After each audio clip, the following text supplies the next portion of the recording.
మీ అయ్య నిన్నడన్న కట్నం అడిగి నానే నేను ఎందుకే మీ చుట్టాలు ఇట్లా చేస్తారు నా ఇజ్జతంగా నీకు ఇప్పుడు వాళ్ళు ఇండాలకు పోవాలంటే ఆ డ్రాయర్లు బనియాలు వేసుకొని పోవాలి ఏంది అయ్యో ఎందుకు ఆగమైతాను బుడ్డు కలిగి ఇట్లా తాగినవేంది మా ఇంటికి అయితే మాత్రం కొంత దెంగి తినిపోతారు వాళ్ళు ఇంటికి పోతే కనీసం బీరాన్న పోయారు ఇంకా పప్పు పెడతారా అని ఎవరా నీకు మందు పోసింది పొద్దుగల కుక్కలేసినట్లు ఎత్తున్నావు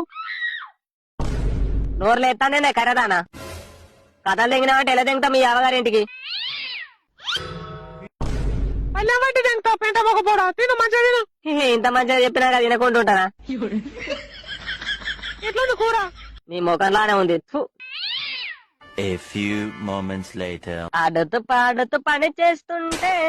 ఇవే కూడా కడుగుతాడు అనుకున్నావు నీ మిందుడా పక్కకేసినావు ఆ సింకులో వారే నీకో పని సాధన అవుతాది ఒక్కసారి రావదు ఎంగలేవు మరి నువ్వు చేసే పని కూడా నాతో చేపిస్తాను అయ్యో గుద్దమా అనేది కడగనీకి మంచిగా గుద్దమోపినావు నిన్ను ఏ గడియలో చూసిందో కాలేలా గాని ఫు, నా ముఖానికి ఇంకా లవ్ మ్యారేజ్